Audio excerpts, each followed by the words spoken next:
We'll start with Judd here. Twins statements on a Statements Monday. Oh, so many things to get to here, but I'm just going to go straight for what transpired in a weird 2-game series at Detroit, in the fact they didn't play on Friday because of, I think, some stadium issues in Detroit. And my statement is this: the Tigers are good medicine. The Tigers are, when you are coming back from the All-Star break, and keep in mind, you went into the All-Star break, I think you lost 3 or 4 to the White Sox at home. Overall, going into the break, you had lost 7 of 10, and then you get the Tigers, who, by the way, congratulations, they know how to cash it in. They're done. They came back from the break, and they're like, we still, no, we don't. No, and we don't. We have to be there. They were supposed to be this, right? They were supposed to be good. Contend for a playoff spot this year? They were supposed to be very competitive. Hinch, in what, his 3rd year or so, they were supposed to be extremely competitive. Instead, they don't hit, they don't field, and I don't think it's too much of a stretch to say they don't give a damn. Outscored 17-5 by the Twins in the 2 games. The Twins have 6 games left against this collection, and with how the Tigers are approaching the remainder of the 2022 campaign, I think it's safe to say the Twins should win all 6 games. Good medicine. Yeah, it's I don't know. I didn't get too excited beating the Tigers 2 games in a row. I'd still like to see some tougher competition before But yeah, I think you're right about the medicine thing here. So I've got something on this Buxton hubbub. Okay, people are.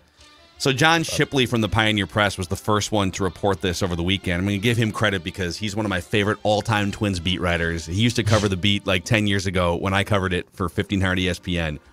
And Shipley would bulldog his way. Like if something didn't smell right, John Shipley was on the case.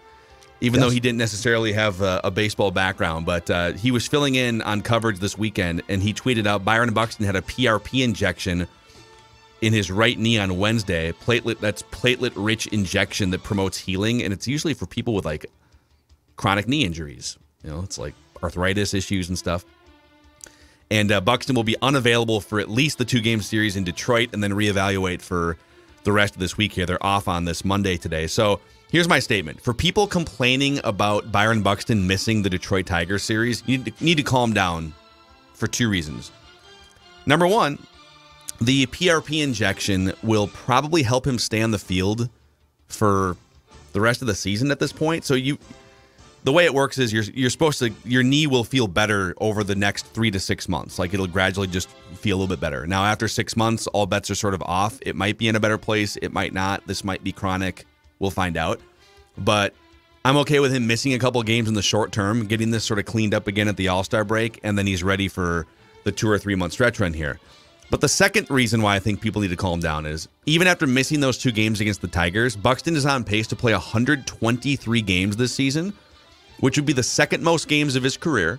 I think it's an amount of games that we all would have said yes to before the season. If we would have said, hey, we're going to give you 123 games, or you can choose door number 2.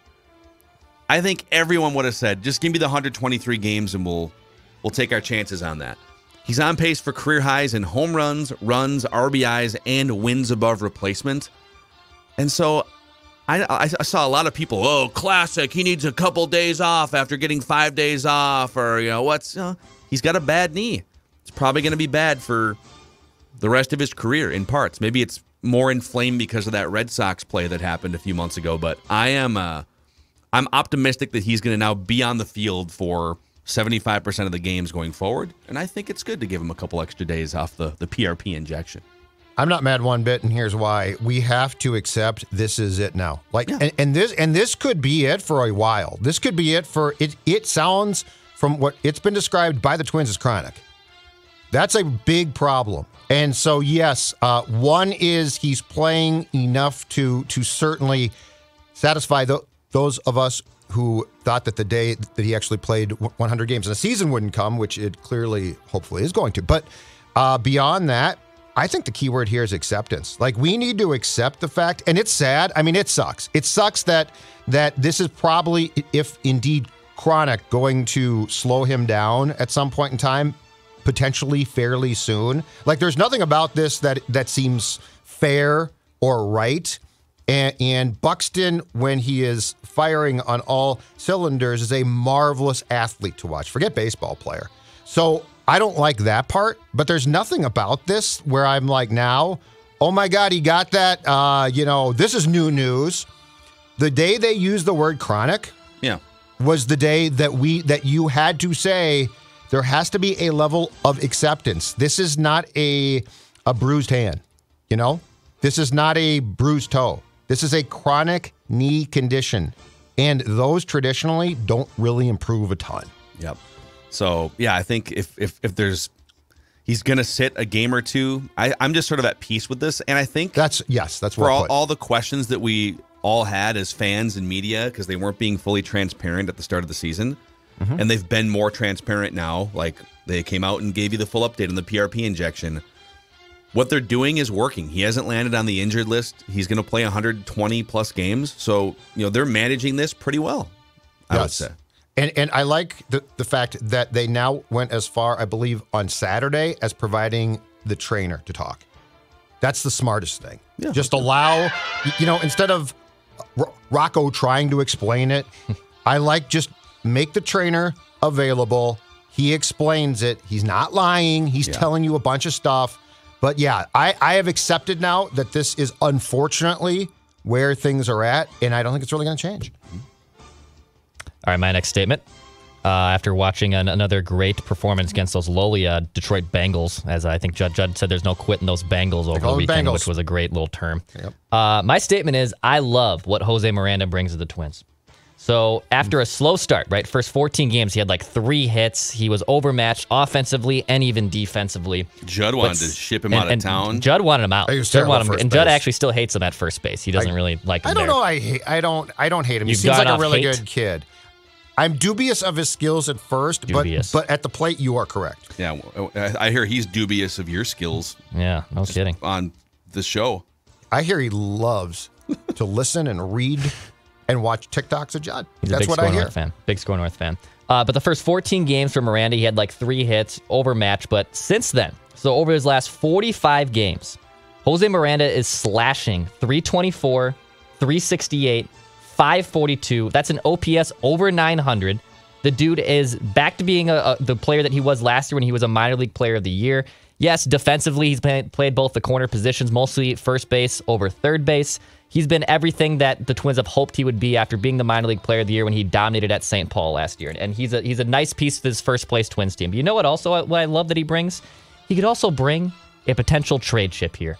So I'm not also going to rule out the fact that just because this is my heel turn. This is my WWE heel turn right here. I love what he brings, but also I'm not ruling out the fact that he's untouchable. And in fact, I would sell high on a guy like this who was your minor league player of the year, who is now clicking offensively. I wouldn't be shocked at all if you use him and get yourself a piece that can help you make a playoff run. So don't rule it out. I love what Jose Miranda brings to Twins, internally and externally. Wow, what a turn. Look at this. I didn't see that coming. That was like days in the making right there. Boom. That was a thread. He would be, I'm with Declan on this one, okay? Yeah.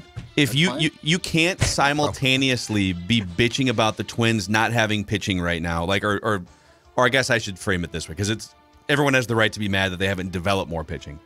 But if they don't have the trade pieces to get pitching because, you can't possibly trade Miranda, you can't possibly trade this guy. Well, if you want a top-end starting pitcher, you're going to have to give up something of perceived value. And this guy who mashed in the minor leagues last year and who has now clicked, like Declan said, do you sell high on him? I think what you can take some comfort in knowing is that he's never going to be like a Gold Glove defender, I don't think. So his upside's going to be limited because he'll be serviceable at first base or third base, but you're not trading like a 5-tool guy who can pick it like Scott Rowland or something. So I'm kind of with Declan on this one. I'd float it out there. I just didn't see it coming. Like he was praising. I was getting bashed, and then he turns around and says it, but don't be afraid to trade him. The stock is rising right now. Like I just saw WWE stock has risen like 10% this morning alone after Vince McMahon is officially out. The Jose Miranda stock is also rising. Oh my God, what's going to happen with WWE if Vince is out? Everything's going to be better, actually. Yeah. Okay. I think we're back to Judd. We are indeed. Here's my statement. In fact, it sort of plays off of what Declan is talking about to a certain point, at least chapter 1 of Declan's statement, and it's this. Don't assume. I am not positive Miguel Sano is coming back on Tuesday. The Twins have been very coy about the fact that a guy whose 20-day rehab assignment ran out on Saturday, and so he's not going to play more rehab games, about what their plan is. Now, yes, Sano stands, Sano fans, Sano lovers. He hit .333 with 5 homers and 11 RBIs in his minor league rehab stint. But all of that being said, when Rocco was asked about it, he was incredibly evasive about what the plan is, what they might do. And here's what, so if they know that they're going to trade Miranda, right? Like if they know, okay, we're going to have to trade him, maybe you bring Sano back. But if you're not so sure about that, and I know Kepler got hurt and might go on the IL, that he got hurt on Sunday. But you know what I was thinking about is this. If you bring Sano back, you almost have to get him some at-bats, right?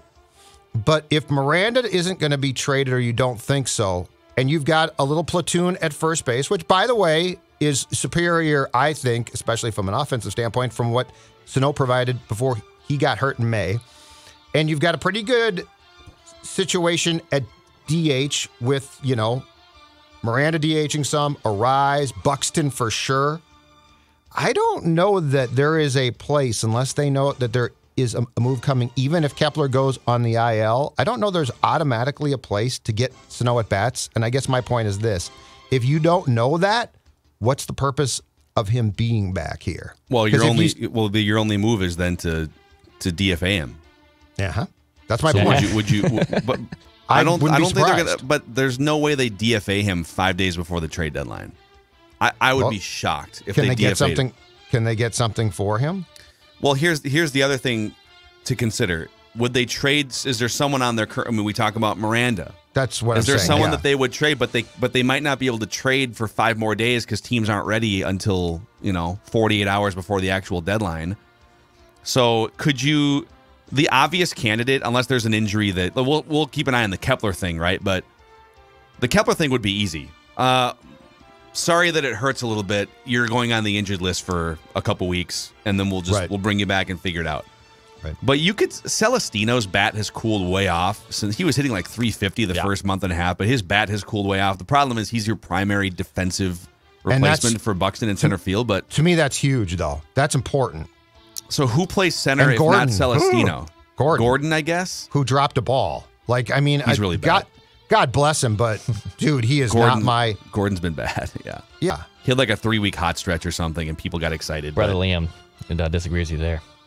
Brother Liam loves him some Nick Gordon for whatever reason. He tries hard, but he's not good. 680 OPS. It is a very Goff-like thing to attach yourself to obscure players, so it runs in the family. If I can defend him. I think it was the game on Saturday in Detroit, right, where he just dropped a ball. Like, it was sort of a line drive to him, and he just dropped it. Like, and he's going to make he in the outfield, he'll make the occasional great play. He will also make stupid plays.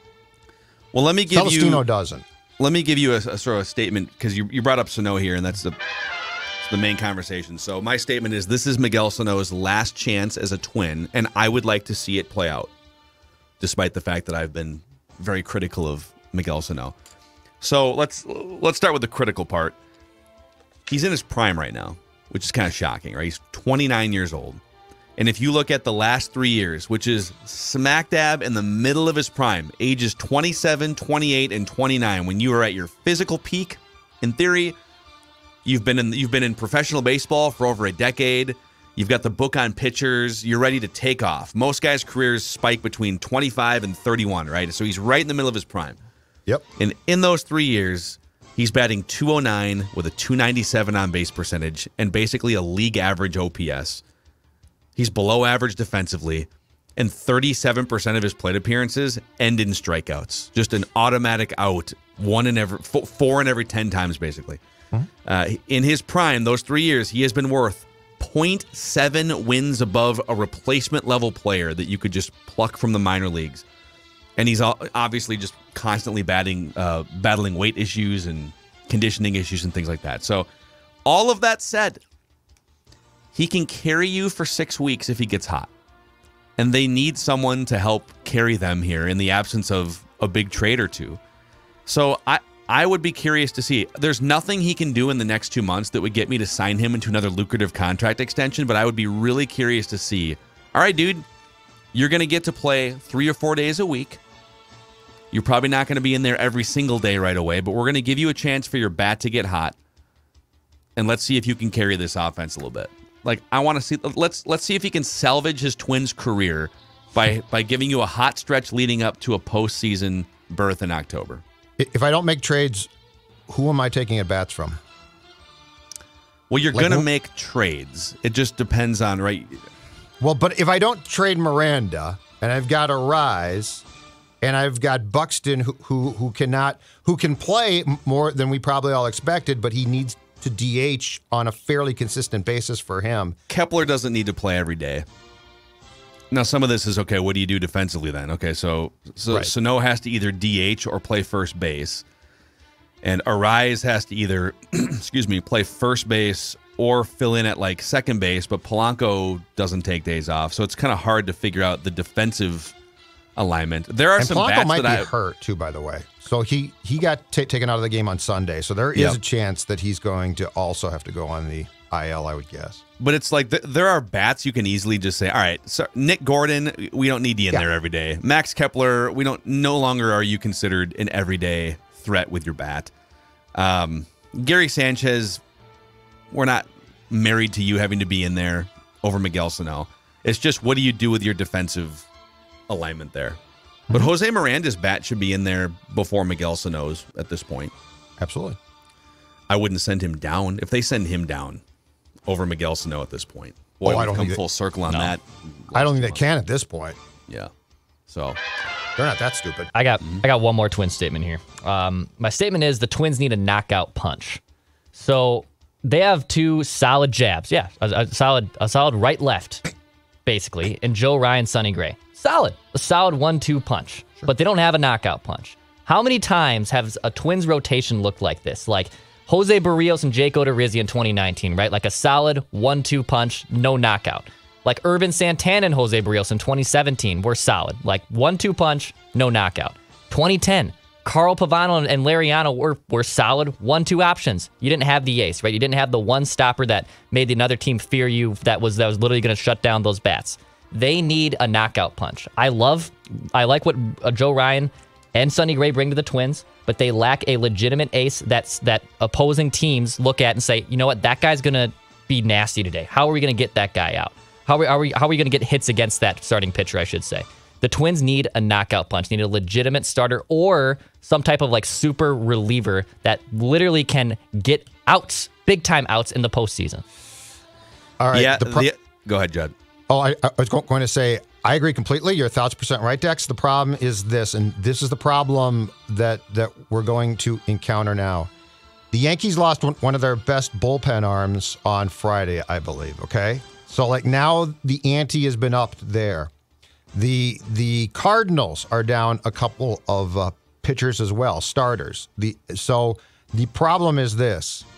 What are the Twins going to offer from a system that we know at this point is sort of depleted, right? What are the Twins going to offer that's going to get them, to quote you, a knockout punch type of pitcher when the competition by next Tuesday is going to be incredibly, incredibly high, and some teams are going to be willing to trade prospects that at this point, I think you simply don't have. That's the question. The other thing, like even yesterday, so we went over this on the show last week. The Twins have, I think it's 6 games out of the almost 100 they've played where a pitcher has gone beyond 6 innings. So they're just always having to cover 3, 4, 5 innings every single night with a subpar bullpen.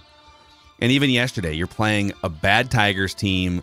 Sonny Gray is mostly cruising through that game. He gets through 6, only 84 pitches. He's your ace. And you pull him out of the game because we don't like him a third time through the order, or we don't want him to have to push toward 100 pitches. So they've decided in a game in which you're up, what were they up at the time? They were up 3-1. Actually, and then they scored 3 in the top of the 7th. So they actually up 6-1 by the time the bullpen came into that game. Easy breezy game for Sonny Gray, and they don't trust him to go into the 7th or into the 8th because they want to keep his pitch count around 85. And that's the decision they made. Is there a starting pitcher out there? And I don't know if Montas is just because of the shoulder issues, but I'd have to go see what Luis Castillo's workload has been with the Reds. But is there someone that could even just give you 7 innings more often effectively that you would trust in a game like that yesterday? Like, that was the game yesterday where, we don't need to use 3 relievers to close this thing out. Let's just ride Gray for another inning and then maybe bring someone in for 2 innings to win a 9-1 game.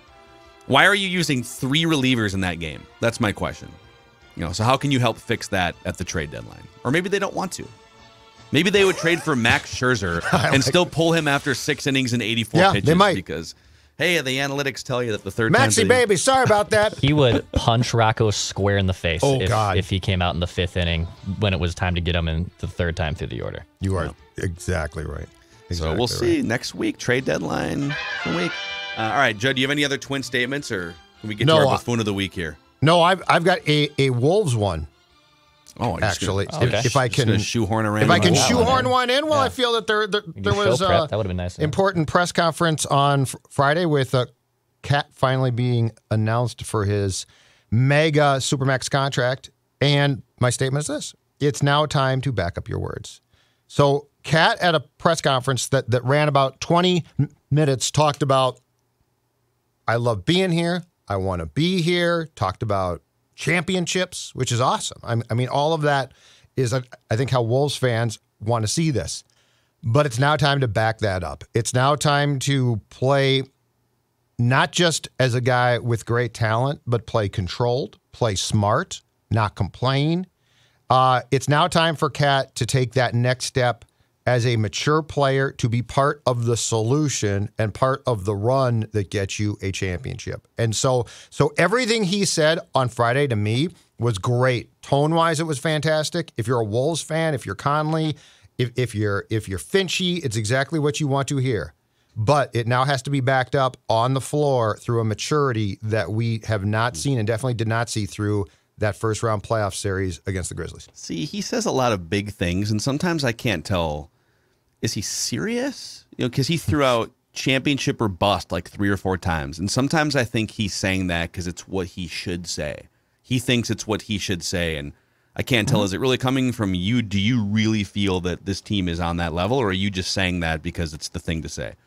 And I saw this come across the SKOR North Twitter account here too just a few minutes ago. So I think he might have been on NBA Today late last week with Malika Andrews. Yep. And she asked, how can Cat and Anthony Edwards compete to be the best duo in the NBA? And Cat said, quote, go out there and play at a level that hasn't been seen since Shaq and Kobe, if possible. So he's the one that's throwing out the Shaq and Kobe comparison and putting that expectation out there, which is like, dude, that's asking for that's literally one of the greatest duos in NBA history. And Anthony Edwards is coming on strong as a player, but you guys are nowhere near that level yet. And I think Wolves fans hope that, maybe there's a chance they could be one of the best duos. But he's the one that just throws out Shaq and Kobe. We're going to use that as the comparison. And I wonder, like, dude, do you know what you're saying? Are you saying that to just, like, puff your chest? Or do you actually believe that you guys are going to be Shaq and Kobe? I don't know. Right. He's just kind of he's an odd guy. But and I think we're to the point with him too, where the words to me, it's like, okay, now do it. And don't get mad then when the expectation is, you said this, Karl. Because I feel like he gets annoyed by that or that there's pushback. It's like, no, you guys, 1, should be a very solid playoff team. And 2, make some type of run. Like, you are now a good enough team. And so that also means, though, and it's the most important thing, he needs to play controlled. Like, he needs to, you can't then go out there in the first quarter of the first playoff game and be like, that was a foul, I didn't get the call. You know what? Get up, be quiet, get back down the floor, and do your job. That's a championship player. Well, the thing to note about Shaq and Kobe, too, is those guys both, they came into the league with these massive skill sets, right? One is a big man, one is a wing player guard. And they both, through work and through mentality and everything, and then having the right coaches around them too, like having Phil Jackson to hone things help, but they 100% maximized what they were supposed to be as players. Cat still has time. He's only 26, 27 years old. But Cat hasn't, the way that he drops off in the playoffs and the way that he gets swallowed up by emotions and shipwrecks games with offensive fouls and things like that. Like, he's not really coming close in those biggest moments to being the best version of who he could be. Yes. And so that's the next step for him. We've all seen he can drop 60 points if everything's clicking against the Spurs. We saw that. No one's questioning his upside. It's about how often can you repeat the best version of yourself night after night and not be so impacted by, the game not going your way or referees or whatever it may be. So it's kind of up to him at this point. All right, boys. Every week we also throw out the buffoon of the week here on Mackey and Judd. This one presented by our friends at Federated Mutual Insurance Company. Federated's been around for over 100 years, helping business owners with risk management tools and protection. And speaking of businesses in need of risk management, we're gonna get to a business owner here in a second. That's our buffoon of the week. But if you want to find out how Federated can help your business, go to federatedinsurance.com, where it's our business to protect yours. Gentlemen, the buffoon of the week for 40 plus years was a titan of his industry and built one of the most successful sports entertainment companies in the history of mankind. And then his tyrant behavior and his sexual deviant nature finally caught up to him. Vince McMahon, come on down. You are the buffoon of the week on Mackey and Judd. This is the XFL. This is the XFL. So a little Friday news dump last week. Of course, a Friday news dump for WWE also goes right into SmackDown, their live Friday night show. And so it was announced that Vince is stepping down from all duties. Before it was, hey, he's going to temporarily step down as the chairman or the CEO or whatever, but he's still going to be there, head of creative with his headset on every night. He's now completely done with the operations of the company. And I would say this is probably more for Dex because he and I are the diehard wrestling fans of the group here. I saw a lot of pushback from people that, hey, how people dumping on Vince McMahon, he built this thing that has given you joy, all of you ungrateful fans, for decades and decades. And I would just say it's possible to experience two feelings at the same time. Number one, yes, Vince McMahon built something that for many of us, Declan, has been a staple in our lives and a form of entertainment that we turn to for joy and for celebration, right? For generations of fans. And then you can also feel like he's a scumbag who lost his fastball years ago and has overseen a stale product for like 12 or 15 years. Yeah. And thank God that we have a shakeup coming here because it might make the WWE actually semi-watchable at some point. Hopefully. Fingers crossed, Dex. Yeah, it hasn't been like consistently. I used to watch the last time I watched Raw really consistently was about 2019, like at the peak of the Becky Lynch run where she had both titles, Becky 2 belts, and that was good. That was their first legitimately good rise up of their own star since like Daniel Bryan. And outside of that, it's been mostly just kind of blah. But WWE needs this. Wrestling fans deserve this. Yes, you can be thankful for Vince McMahon. And his run with Stone Cold in the late 90s and early 2000s is legitimately some of the best television of all time. Ratings-wise, entertainment-wise, it's incredible. But I think where WWE is going now with Triple H and even Stephanie McMahon, Vince's daughter, now at the helm, who have helped groom kind of the next core stars that you already know about and also don't know about yet, that's good for WWE. Wrestling needs this. AEW is on their heels.